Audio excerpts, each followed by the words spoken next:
मेरे साथ उपस्थित भारतीय जनता पार्टी के बहुत ही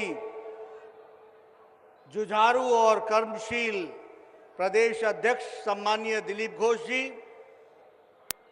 हमारे राष्ट्रीय महामंत्री और हमारे बंगाल के प्रभारी श्री कैलाश विजयवर्गीय जी, हमारे सहयोगी वरिष्ठ सहयोगी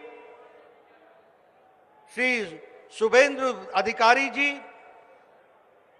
हमारे वरिष्ठ सहयोगी राहुल सिन्हा जी,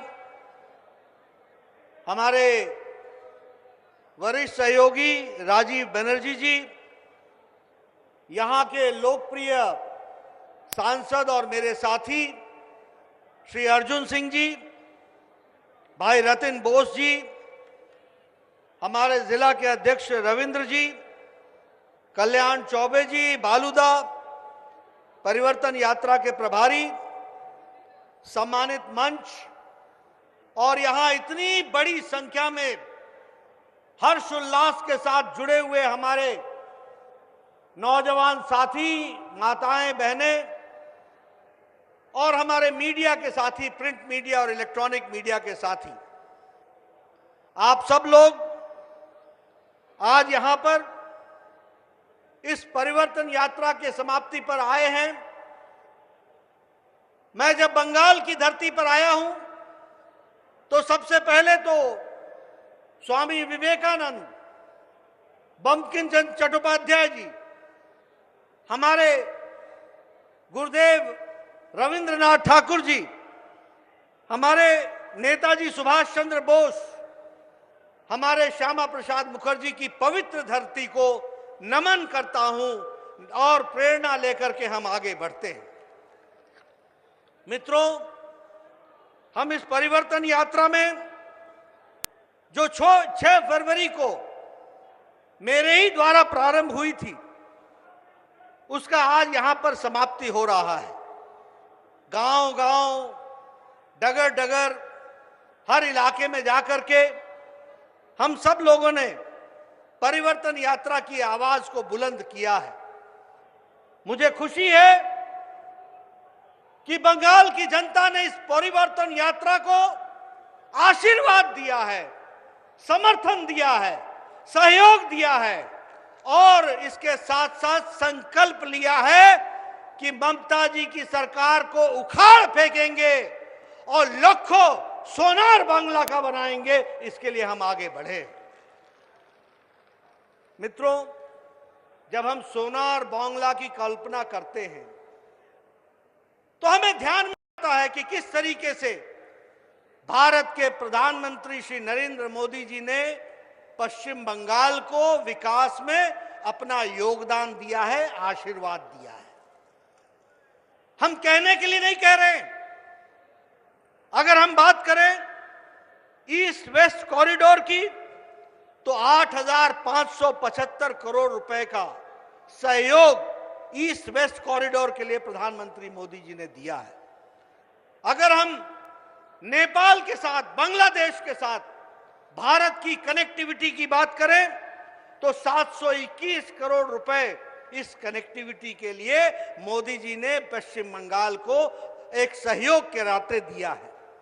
अगर हम बात करें हथनिया से दोनिया पुल की तो 226 करोड़ रुपए खर्च करके यहां का भी विकास करने का काम पकड़ा है। 3 सोलार प्रोजेक्ट्स हावड़ा का, मधुग्राम का और न्यू टाउन का, ये 3 सोलार प्रोजेक्ट्स को भी स्वीकृति दी है तो भारत के प्रधानमंत्री श्री नरेंद्र मोदी जी ने दी है। इसको भी हमको समझना चाहिए। मित्रों, अगर हम सामाजिक पेंशन की बात करें तो लगभग 21 लाख लोगों ने इसमें अपने आप को जोड़ा है और हमारे कोरोना के संक्रमण में लगभग 30 लाख लोगों को, कंस्ट्रक्शन वर्कर्स को डीबीटी के माध्यम से सहायता पहुंचाने का प्रयास किया गया है। हम सबको याद है कि 7 फरवरी को प्रधानमंत्री मोदी जी वेस्ट बंगाल में आए थे और उन्होंने 4,700 करोड़ रुपए के प्रोजेक्ट्स को स्वीकृति देकर के बंगाल की तस्वीर बदलने का काम किया। यह भी हमको ध्यान में रखना चाहिए। अभी अभी 3-4 दिन पहले 22 तारीख को प्रधानमंत्री मोदी जी हुगली में आए थे और हुगली में उन्होंने लगभग 3000 करोड़ रुपए का प्रोजेक्ट सैंक्शन करके बंगाल की जनता को सहयोग भी दिया, आशीर्वाद भी दिया और विकास की नई यात्रा में उन्होंने पूरा सहयोग किया है। यह हमको समझना चाहिए। मित्रों, अगर हम विकास की कहानियों के बारे में चर्चा करें तो मुझे दुख के साथ कहना पड़ता है कि मैं भारत का पूर्व स्वास्थ्य मंत्री, अगर भारत की 55 करोड़ जनता को 5 लाख रुपए का हेल्थ कवर दे सकता हूं तो बंगाल की जनता को भी 4 करोड़ 67 लाख लोगों को 5 लाख रुपए का हेल्थ कवर दे सकते थे और देंगे। आपने मई महीने में सरकार बदलनी है, यहां बीजेपी का कमल खिलना है और आयुष्मान भारत हमको मिलेगा। यह हमको ध्यान में रखना चाहिए। प्रधानमंत्री किसान सम्मान निधि, लगभग 73 लाख लोग इससे वंचित हैं। देश में 10 करोड़ किसानों को 12,000 रुपए 2-2 हजार की 6 किस्तें मिल चुकी हैं, 7वीं किस्त दी जा रही है, लेकिन बंगाल की जनता को वंचित रखा गया है। हम आपसे निवेदन करेंगे, मई महीने में ममता जी को आराम देना और भारतीय जनता पार्टी को काम देना, आशीर्वाद देना। प्रधानमंत्री किसान सम्मान निधि मिलेगी और सम्मान के साथ 14,000 रुपए प्रति किसान की बकाई राशि भी मिलेगी। यह भी हमको ध्यान में रखना चाहिए। उसी तरीके से अगर हम कहें कि फार्मर्स के साथ साथ स्वच्छ भारत अभियान में तो बंगाल के दृष्टि से जहां 11 करोड़ टॉयलेट्स बने, इज्जत घर बने, तो बंगाल में भी लगभग 1 करोड़ 40 लाख इज्जत घर बनाए गए। ये हमको ध्यान में रखना चाहिए। अगर हम जनधन योजना की बात करें तो 40 करोड़ लोग जनधन योजना के खाते से जुड़े, तो 1 करोड़ 92 लाख यानी 2 करोड़ के आसपास लोग बंगाल के भी जुड़े हैं। यह भी हमको ध्यान में रखना चाहिए। उज्ज्वला योजना, उजाला योजना, सौभाग्य योजना, हर दृष्टि से हमारे प्रधानमंत्री मोदी जी ने भारत की तस्वीर बदलने का प्रयास किया और बंगाल की तस्वीर को भी बदलने का प्रयास किया है। यह हमको ध्यान में रखना चाहिए। लेकिन हां, इसमें कोई दो राय नहीं है कि यहां रुकावटें पैदा की गई हैं। उन रुकावटों को हटाना है। डबल इंजन की सरकार चाहिए, ऊपर मोदी जी की सरकार तो नीचे पश्चिम बंगाल में कमल भारतीय जनता पार्टी की सरकार चाहिए। यह हमको ध्यान में रखना चाहिए ताकि हम विकास कर सकें। मित्रों, अगर हम बात करें इस बार के यूनियन बजट की तो 675 करोड़ रुपए दिए, 675 किलोमीटर की सड़क बनने के लिए सिलीगुड़ी तक 25,000 करोड़ रुपए का सैंक्शन किया गया है। ईस्ट कॉरिडोर के लिए खड़गपुर से लेकर विजयवाड़ा के लिए पैसे दिए गए हैं। उसी तरीके से ईस्ट वेस्ट कॉरिडोर के लिए भुसावल से लेकर खड़गपुर तक इसके लिए भी पैसे दिए गए हैं और लगभग 1,000 करोड़ रुपए चाय बागानों के, हमारे चाय बगीचे में काम करने वाले लोगों के लिए दिया गया है। यह हमको समझना चाहिए, जिससे शिक्षा का विकास होगा, स्वास्थ्य की दृष्टि से हम उनकी सेवा कर सकेंगे और ये स्वास्थ्य की दृष्टि से हम उनको हर तरीके से लाने का प्रयास करेंगे और ये इसको हम आगे बढ़ाएंगे। मित्रों, मुझे पता चला कि कल हुगली में, शायद हुगली था जहां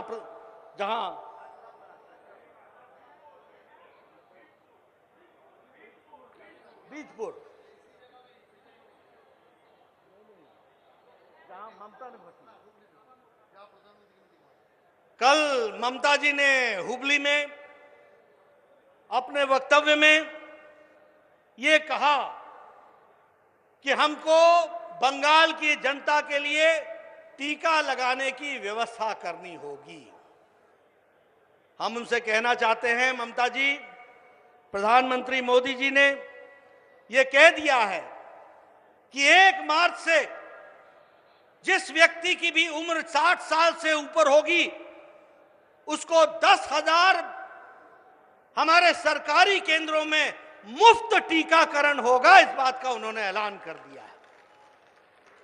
ममता जी ने कहा कि हमको टीकाकरण के लिए व्यवस्था की जाए। उनको हम जानकारी देना चाहते हैं कि ममता जी, 45 साल की उम्र से ज्यादा लोग जो बीमार हैं, जो कोमॉर्बिडिटी के केस हैं, जिनको डायबिटीज है, जिनको हाइपरटेंशन है, उनको भी मुफ्त टीका लगेगा। इसकी बातचीत कर ली गई है, ये दे दिया जाएगा। लेकिन ममता जी, ये पूरा सफिशिएंट नहीं है। अभी बहुत से टीके बंगाल को लगने हैं। आयुष्मान भारत टीका को होबे, आयुष्मान भारत का भी टीका लगेगा। ए त्रिपाल चोर विरुद्ध टीका लगबे, एक कॉटमनी विरुद्ध टीका लगबे। एक हम तैयारी करेंगे, इसका हम तैयारी करेंगे। अरे यहां पर आपने क्या स्थिति ला करके खड़ी कर दी? कटमनी, टोलाबाजी, तुष्टीकरण, इन सब के खिलाफ बंगाल की जनता मई महीने में टीका लगाएगी। इसको भी हमको समझना चाहिए, यह भी हमको ध्यान में रखना चाहिए। आप कहते हैं कि हम बंगाल की बेटी हैं, कभी आप दीदी होते हैं, कभी आप बेटी होते हैं। हमें कोई आपत्ति नहीं है, बंगाल की आप बेटी हैं, आप बंगाल की दीदी हैं। लेकिन बंगाल की बेटियों का हाल क्या है? सबसे ज्यादा रेप केस में टॉप कर रहा है तो बंगाल कर रहा है। बंगाल की बेटियों की आपने कहां चिंता की? सबसे ज्यादा घर में वायलेंस, डोमेस्टिक वायलेंस अगर हो रही है तो वो बंगाल में हो रही है। आपने बेटियों की, बहनों की कहां चिंता की? सबसे ज्यादा ह्यूमन ट्रैफिकिंग अगर कहीं हो रहा है तो वो बंगाल में हो रहा है। दीदी, आपने कहां चिंता की? सबसे ज्यादा ह्यूमन ट्रैफिकिंग चाय के बागानों में ट्राइबल महिलाओं की हो रही है। दीदी, आपने बंगाल की बेटियों की कहां चिंता की? हमारे मनीष शुक्ला शहीद हो गए, उनके माता की गोद सूनी हो गई, उनकी पत्नी का सिंदूर आपने उजाड़ लिया। आपने बंगाल की बेटियों की कहां चिंता की? हमारे 30 जवान अपने जान खो बैठे, शहीद हो गए टीएमसी के गुंडों के द्वारा। आपने उन बेटियों की कहां चिंता की है? अगर मैं बात करूं तो, अगर मैं रेप केसेस की बात करूं तो हमारे ध्यान में आता है कि जिस तरीके से आपने यहां पर जो केसेस हुए हैं, रेप केसेस, वो हम सबको मालूम है कि उन्होंने बंगाल को शर्मसार किया है। और एक भी केस, जो प्रसिद्ध केसेस हुए जिसके बारे में घटनाएं दुनिया में चर्चा हुई, उन केसेस को अभी भी वो अनसॉल्व्ड हैं। इसलिए मैं ये कहना चाहूंगा कि आप बंगाल की बेटी हैं, आप बंगाल की दीदी हैं, लेकिन बंगाल की बेटियां और बंगाल की दीदियां यहां सुरक्षित नहीं हैं। इसके बारे में हमको सोचना चाहिए, इसके बारे में हमको ध्यान रखना चाहिए। और इसलिए मैं आपसे निवेदन करने आया हूं, आपका बहुत समय नहीं लूंगा। बंगाल की तस्वीर बदलने की दृष्टि से प्रधानमंत्री जी ने आपको हुगली में सारी बातें कही हैं। उन्होंने आपको यहां पर आकर के सारा कुछ कहा है। गृह मंत्री जी ने आपको सारी बातें बताई हैं। आगे भी प्रधानमंत्री आएंगे, वो चर्चा करेंगे। लेकिन मैं ये कहना चाहता हूं कि जो आपने टीकाकरण की बात की है, टीकाकरण तो आयुष्मान का होना है, टीकाकरण तो प्रधानमंत्री कृषक योजना का होना है, कि टीकाकरण तो टोलाबाजी के खिलाफ होना है, टीकाकरण तो यहां चौल चोर के खिलाफ होना है। यहां पर टीकाकरण अगर होना है तो त्रिपाल चोर के खिलाफ होना है। और यहां पर ये जो पीसी और भाईपो की सरकार है, इसको नमस्कार करना है और कमल का स्वागत करना है। इसके लिए हमको काम करना है। मित्रों, आप बताइए, जब मैं कहता हूं चौल चोर के, चौल चोर के, चौल चोर के, अब मैंने तो नहीं कहा, ये तो बंगाल की जनता कह रही है, ये तो लोग कह रहे हैं। ये इस बात का सूचक है कि आज भ्रष्टाचार, अनाचार, मिसगवर्नेंस, कुशासन, ये सब का अगर कोई प्रतिमूर्ति है तो वो टीएमसी की सरकार है, वो ममता जी की सरकार है, ये हमको समझना चाहिए। और इसीलिए अब समय आ गया है जब हमको सिरे से उखाड़ना चाहिए और इस सरकार को आराम करने के लिए छोड़ना चाहिए और काम करने वाली सरकार, कमल के निशान पर मोहर लगा करके हमको सरकार बनानी चाहिए। मित्रों, ज्यादा समय लेता हुआ नहीं, मैं ये कहना चाहूंगा, ये बंगाल की प्रबुद्ध जनता है, ये हम सब हैं और बंगाल में परिवर्तन की तैयारी हो रही है। इसके लिए हमको काम करने की जरूरत है। आप इसमें आगे बढ़ें, पूरी ताकत लगाएं और पूरी ताकत के साथ आप भारतीय जनता पार्टी को आशीर्वाद दें और हम आने वाले समय में सोनार बांग्ला, लखो सोनार बांग्ला, ईश्वर चंद्र विद्यासागर का बंगाल, विवेकानंद का बंगाल, सुभाष चंद्र बोस का बंगाल, हमारे गुरुदेव रविंद्रनाथ ठाकुर का बंगाल, उस संस्कृति को लेकर के आगे चले। मुझे कहने में दुख होता है, लोग बंगाल की संस्कृति की बातचीत करते हैं। कल जो ममता जी ने हुबली में जिस भाषण का प्रयोग किया, जिस भाषा का प्रयोग उन्होंने प्रधानमंत्री जी के लिए किया, जिस भाषा का प्रयोग उन्होंने गृह मंत्री जी के लिए किया, ये बताता है कि वह बंगाल की संस्कृति का रिप्रेजेंटेशन नहीं कर रहे हैं।